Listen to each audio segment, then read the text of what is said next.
este é o vídeo perfeito para assistir.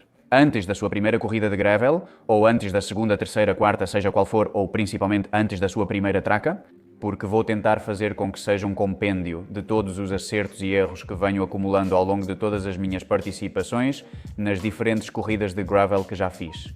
Mas principalmente depois da segunda participação na Traca 200, fique por aqui porque vou dar absolutamente todos os detalhes que você deve levar em consideração e, como sempre, para que vocês tentem replicar os acertos que tive e evitar os erros que pude cometer.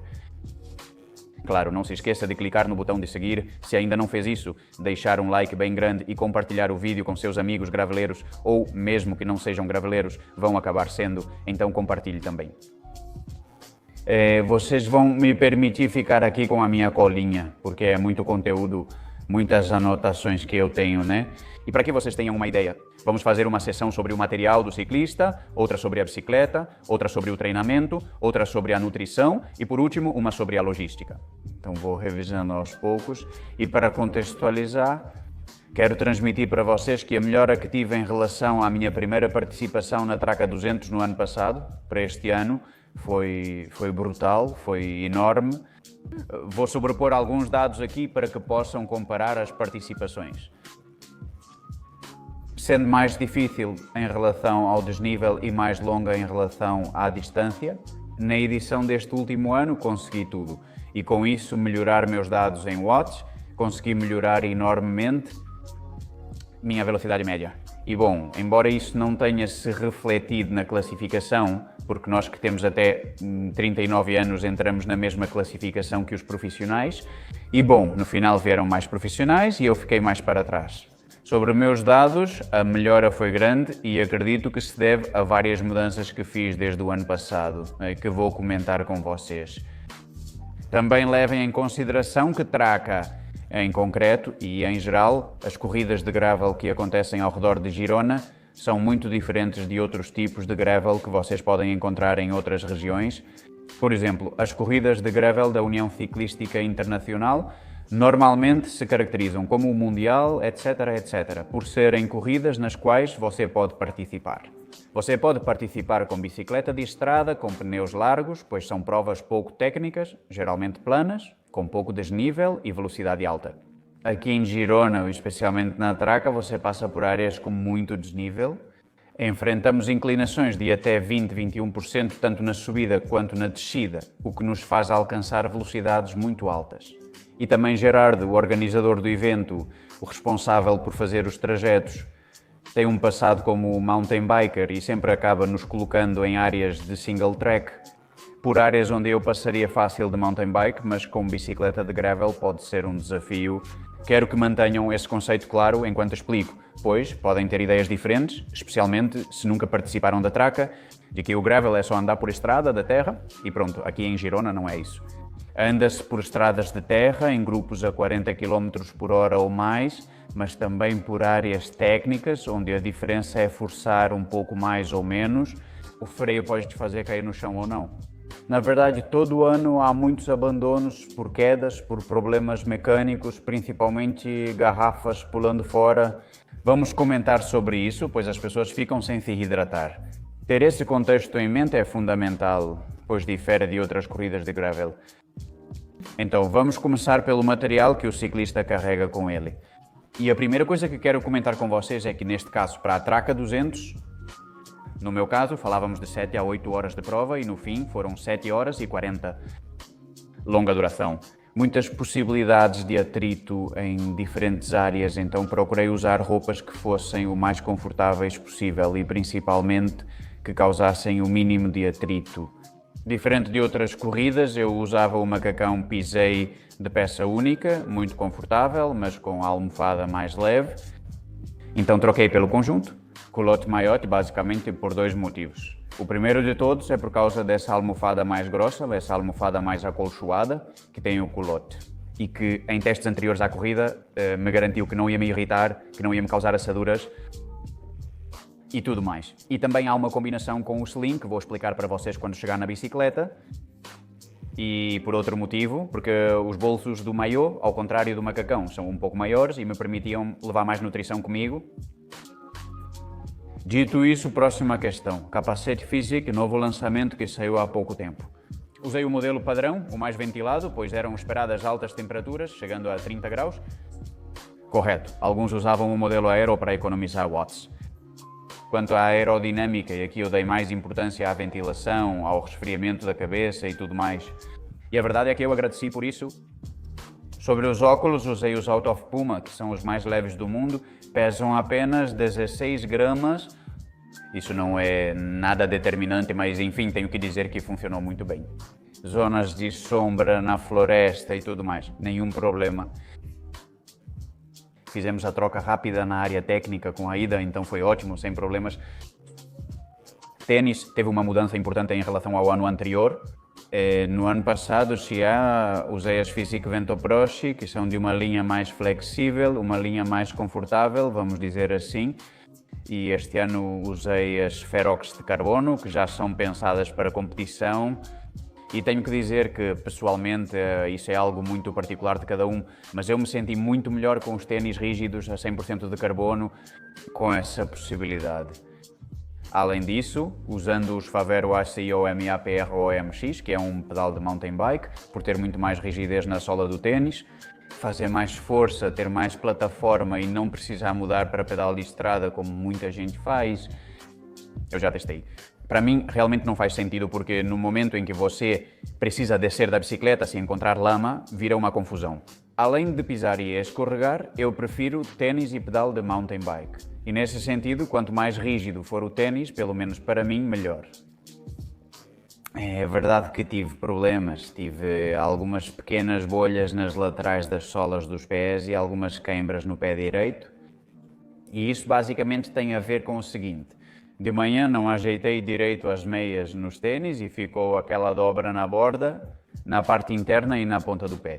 E bom, isso fez com que eu tivesse umas queimbras ali, um incômodo no fim da corrida que era evitável.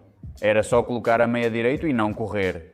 Se tivesse adiantado o despertador 5 minutos, teria resolvido. O mais importante que quero transmitir para vocês sobre o equipamento que o ciclista leva é que vocês testem muito, mas muito mesmo, antes da corrida. Não improvisem ou estreiem nada no dia da corrida, usem apenas o que já testaram. São corridas muito longas e são provas onde o menor detalhe, como o vinco de uma meia mal colocada, pode fazer você acabar sofrendo muito ou até mesmo tendo que abandonar.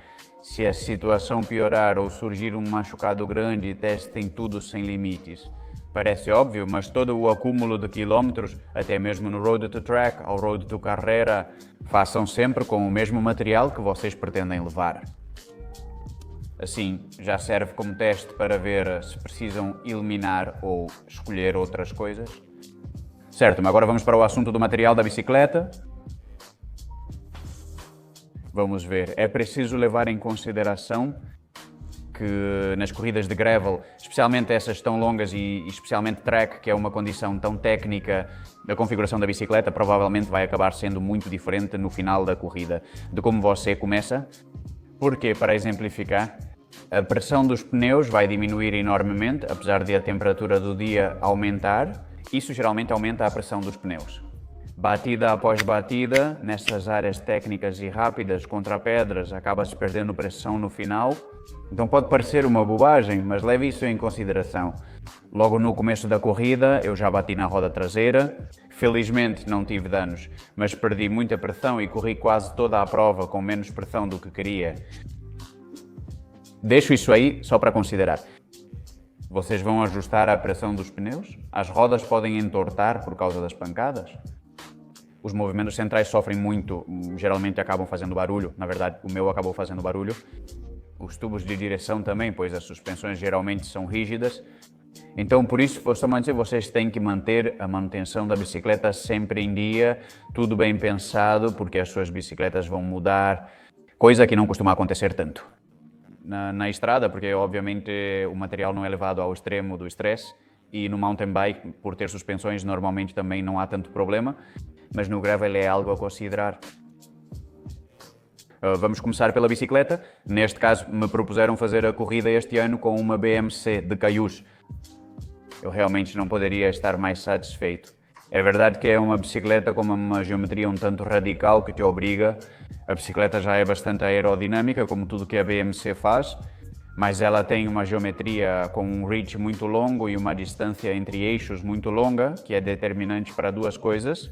A primeira, para que a aerodinâmica do ciclista também seja a melhor possível, porque no final vocês sabem que uma bicicleta, por mais bem trabalhada que seja em termos aerodinâmicos, quem oferece maior resistência ao vento sempre é o ciclista.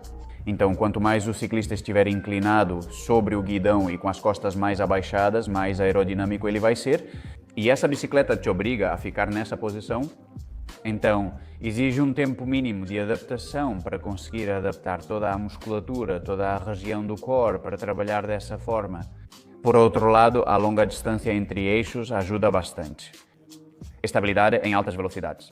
Que logo nesta corrida, com descidas de 10 a 15%, você atinge 40, 45, 50 ou até 60 km por hora. Descendo trilhas, percebo que a bicicleta fica mais estável em alta velocidade, diferente de outras que já usei. Na verdade, quanto mais rápido, mais instável fica. Aqui é o oposto. Se você fosse a 80 por hora, estaria ainda mais estável do que a 40 por hora. E isso, na verdade, me deu uma segurança extra, principalmente nas baixas velocidades e em situações em que normalmente não tomo a iniciativa. Este ano realmente me permitiu ultrapassar pessoas, me colocar na frente de grupos e descer, sendo o primeiro, evitando problemas que podem acontecer, como colisões, quedas, qualquer coisa assim. Então, nesse sentido, estou muito contente. Com a bicicleta, pneus, usei os Pirelli Cinturato H, que vieram de fábrica com a bicicleta. Queria pneus de 45 mm, mas estes têm 40 mm. Mas, surpreendentemente, como já comentei com vocês sobre essas rodas que vêm de fábrica na bicicleta da BMC, elas já nos dão uma largura real de 45 mm. Então continuei com elas e não tive nenhum problema. Esta bicicleta tem um espaço máximo para o pneu de 44 mm, mas com 45 dá para usar. Não tem nenhum problema nesse sentido. E eu realmente acho que 45 mm seria o mínimo que eu usaria em qualquer corrida de gravel, e especialmente na traca. Desenho com pouco cravo para rolar, mas 45 mm, 40 para mim, ou até 38 ficaria estreito para essa corrida. As rodas, dizer para vocês que são 39 mm de perfil, que eu acho que é perfeito para ter esse mix de aerodinâmica, inércia no plano, mas ao mesmo tempo que não te penalize na subida. E por outro lado, dizer para vocês que elas têm 25 mm de largura interna e 32 mm de largura externa. Acho que é por isso que acabo cedendo. 45 mm reais do pneu, sendo que o externo é um pouquinho mais largo do que outros modelos, apesar de ter 25 mm na parte interna. Cubos catraca. E no geral não tive problemas, apesar de ter dado pancadas fortes em pedras com o aro, como todo mundo nessa corrida. Beleza, quanto às marchas, este ano decidi usar coroas duplas. Vocês que me acompanham sabem que não é a minha primeira opção. Tenho testado todo tipo de combinações de marchas, transmissões em todas as bicicletas, em todas as provas de gravel que participei, em diferentes modelos de bicicleta, mas na verdade traca é, como diriam os ingleses, muito complicada, porque é difícil encontrar uma relação de marchas que seja 100% adequada para essa prova. Porque realmente você tem essa combinação de subidas com uma inclinação muito forte, como eu disse, de mais de 20%, onde se você leva com pouca marcha, você trava e prejudica a musculatura. Condicioná-la para os quilómetros que estão por vir, mas ao mesmo tempo você precisa conseguir pedalar com uma marcha mais pesada. Use uma coroa grande no plano, senão pode acontecer como comigo no ano passado. Usei uma coroa única de 42 dentes e fiquei na mão, ou seja, eu não conseguia manter a inércia nos grupos na planície, porque mesmo que eu tivesse força, não tinha a máquina para poder executá-la. Então este ano decidi mostrar diretamente o que é uma transmissão de estrada, com coroa 4835 na frente e cassete 1036 atrás. Ao contrário do ano passado, com aquele monobloco de 42 e um cassete intermediário da Shimano que priorizava as subidas, este ano priorizei muito mais o plano. E essa foi a parte boa. Porquê? Basicamente porque, como eu disse, esse 48 me deu a possibilidade de tomar a iniciativa nos grupos para acelerar, talvez. No grupo, seguíamos a 40 km por hora, até que alguém tentava escapar e acelerava para 50 km por hora. Eu tinha desenvolvimento suficiente para Avançar para vácuo, tomar iniciativa, ir à frente, atrás ou nas descidas. Nesse sentido tem sido muito positivo. No entanto, nas subidas eu continuei ficando excessivamente travado. Em cadências de 60 pedaladas por minuto, 70 pedaladas por minuto em trechos onde estávamos com 15, 16, 18, 20% de inclinação, acabo ganhando porque há mais trechos planos, mas sofri bastante muscularmente nas subidas, então vou continuar buscando a melhor maneira. O perivela duplo, eu não acho que vou usar de novo, talvez sim, mas realmente ficou aquele gosto agridoce para mim. Por outro lado, tive os problemas mecânicos que já esperava, como a corrente pulando. Felizmente não quebrou, pois trocamos por uma nova e ajustamos a tensão com o Stefano, o mecânico. Mas ainda assim a corrente pulou 5 vezes. Felizmente 2 foram para fora numa descida, então eu só precisava mudar para dentro e já encaixava sozinho. E as outras 3 foram do prato grande para o pequeno, ficando a corrente encaixada perfeitamente no pequeno e eu só precisava devolver para o grande. E pronto. Não houve aquelas engolidas de corrente das dramáticas, daquelas que a corrente cai do pequeno para dentro do quadro, que essas teriam me obrigado praticamente a parar, sair para o lado e perder o grupo. Isso a gente resolveu com o Stefano. Eu pedi especificamente para ele regular muito bem o câmbio dianteiro, para que na última engrenagem, com a coroa pequena e a engrenagem grande, a corrente roce um pouco no câmbio dianteiro. E dessa forma a gente se certificava de que a corrente não tinha espaço para cair para dentro do quadro, podia até cair para fora, mas não para dentro. No final você tem que fazer uma escolha. Ela vai cair para algum lado, mas que caia pelo lado menos ruim. E foi isso que conseguimos. Mas, como vocês podem imaginar, tudo isso não é o ideal. Então, esse tipo de problema que não existe com uma coroa única, eu acho que vai me fazer repensar que em futuras ocasiões eu continue com 2 coroas e procure outros sistemas. O sistema ideal, obviamente, não seria uma coroa única, um cassete intermediário atrás e um sistema classified no cubo traseiro, que no final, através de um sistema eletromagnético, o que você consegue é ter exatamente o mesmo que uma coroa dupla, mas sem câmbio dianteiro, você leva no cubo traseiro, mas tem um custo altíssimo. Eu testei em lançamentos, em eventos, mas não testei sua confiabilidade. E bom, talvez algum dia eu acabe instalando isso, mas enquanto não chego a esse ponto, se é que vou chegar, eu acho que o mais confiável será voltar para uma coroa única, com certeza. Uma coroa de 46 dentes e um cassete 1052 atrás, com maior espaçamento entre os pinhões. Mas no final você tem uma relação o mais ampla possível, com o mínimo de chances de problemas mecânicos. Bom, dito isso, o que mais posso contar para vocês? A bolsinha da Geosmina eu acho que foi perfeita em tamanho e formato. Levei única e exclusivamente os itens de reposição e as ferramentas que precisava. Um pequeno gel extra caso faltasse algo, mas na verdade nem cheguei a abri-la. Durante toda a corrida, ela ficou presa ali, através dos parafusos, diretamente no quadro. Esse era o meu objetivo, não tive nenhum problema. E tem um detalhe que quero comentar com vocês, que é que, por causa do formato da bicicleta, a mochila não encaixava diretamente. Liguei para a marca e perguntei, posso furar a mochila? Fazer furos em outras partes e prendê-la desse jeito? E eles me responderam que sim. 2 pontos importantes. Funcionou e já disseram que seria tão seguro se eu mesmo fizesse os furos. E o segundo ponto relevante é que a garantia continua valendo, eles permitem que você faça furos onde quiser na bolsa para adaptá-la ao quadro da sua bicicleta e a garantia continua lá. Então, nesse sentido, parabéns para a marca nacional, dá uma olhada no site porque eles são daqui. Eles oferecem várias soluções para bikepacking, não só para provas, mas também para viagens longas e outras situações. Todo o material deles é impermeável e, bom, a verdade é que é de qualidade muito, muito alta. O que mais posso dizer para vocês? O guidão eu troquei, coloquei um de 40 cm em cima, com um pouco de flare embaixo, isso também me ajudou muito nas descidas, indispensável. O couro é resistente como o ciclocomputador, pois me deu uma tranquilidade enorme. Quanto à duração da bateria, no ano passado cheguei com o meu velho Garmin 1030 com 2% de bateria. Se eu tivesse perdido esse percurso, essa atividade teria me machucado muito.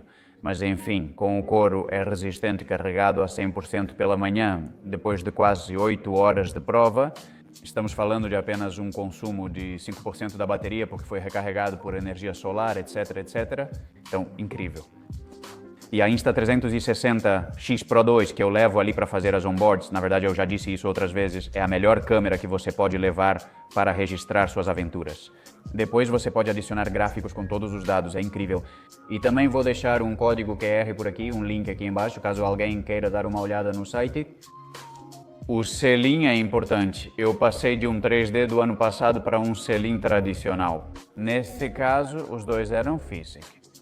E eu fiz isso basicamente porque percebi que o 3D em situações mais curtas é mais confortável, obviamente, do que um tradicional, mas em distâncias tão longas, o selim, por ser 3D, esse tecido que ele tem, essa textura, esse granulado que ele possui, faz com que acabe agarrando no bretelle e com o sobe e desce, pode acabar causando um pouco de atrito na região. Como a corrida é longa, decidi trocar pelo modelo Antares. Tradicional, nunca deu problemas, usei a vida toda e é incrível. Pastilhas de freio. Atenção, pois mesmo em dia ensolarado e seco, terminei com a pastilha traseira totalmente gasta. Em um dia ela era nova ao sair, tinha cerca de 10% de uso e agora está totalmente obsoleta. E os suportes de garrafa, uma parte muito importante, porque tem muita gente que perde as garrafas e isso te limita muito, porque você fica sem hidratação por muitos quilómetros.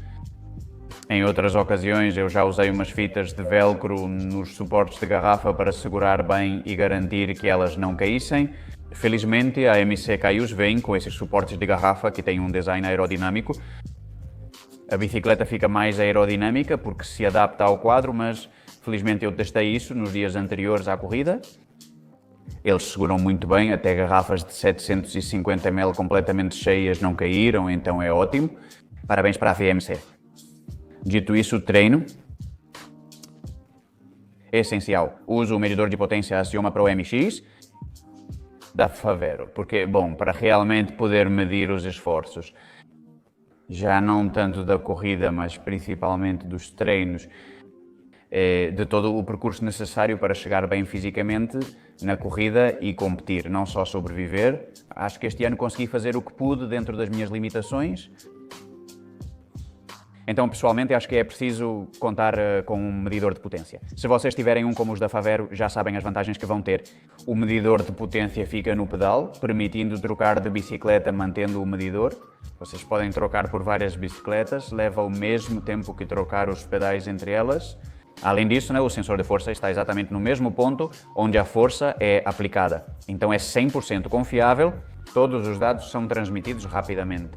Após um ano e meio usando eles em diferentes mountain bikes, inclusive de forma agressiva e com vários impactos, posso afirmar isso.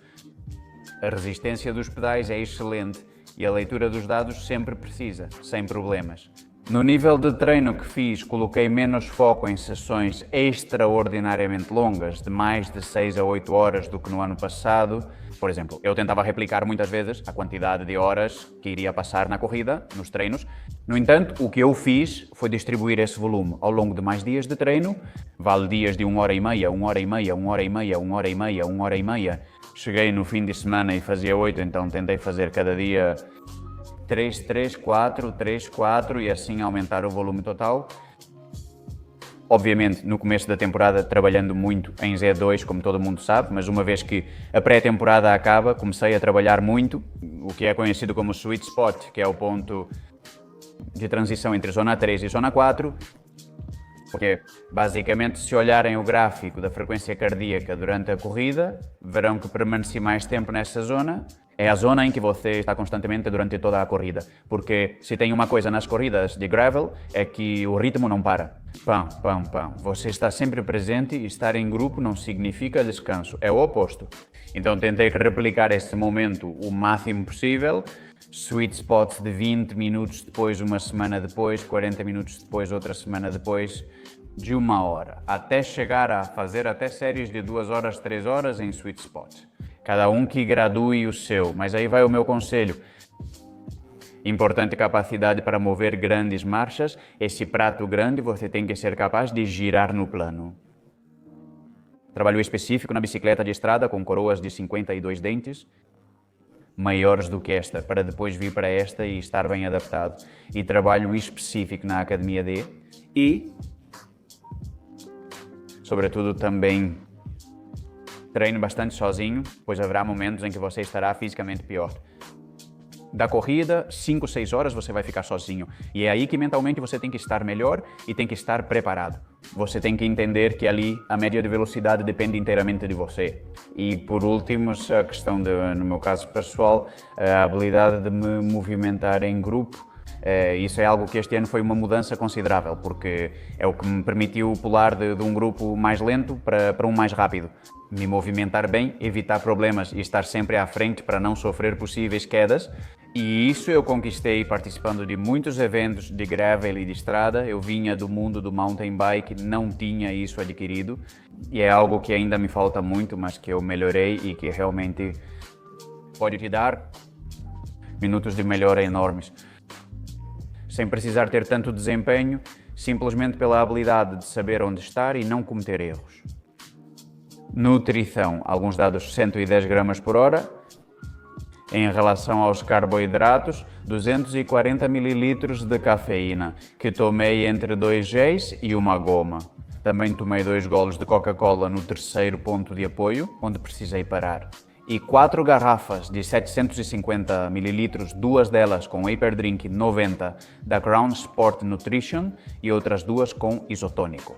As 2 garrafas eu troquei com AIDA no único ponto da corrida onde tínhamos permissão para receber assistência externa. No meu caso, consumo acima de 5.500 calorias. Imaginem como isso é realmente importante e relevante em uma corrida assim. Ingerir constantemente carboidratos e, obviamente, ter todo o sistema digestivo preparado e treinado para a corrida, não improvisar, não simplesmente chegar na corrida e comer 2 géis por hora de 45 gramas. Não, isso tem que estar muito bem treinado antes. E para os céticos, nesse caso, eu digo para vocês tentarem fazer 8 horas nesse ritmo. Com 4 pistaches e 2 nozes, já aviso, vocês não vão conseguir. Seu rendimento diminui muito a partir de certo ponto. No entanto, ingerindo carboidratos nesse nível, você é capaz de manter o ritmo por muitas horas, mas é preciso ter o sistema digestivo bem treinado. Logística simples: balas de goma e géis nos bolsos laterais do maillot, embalagens no bolso central.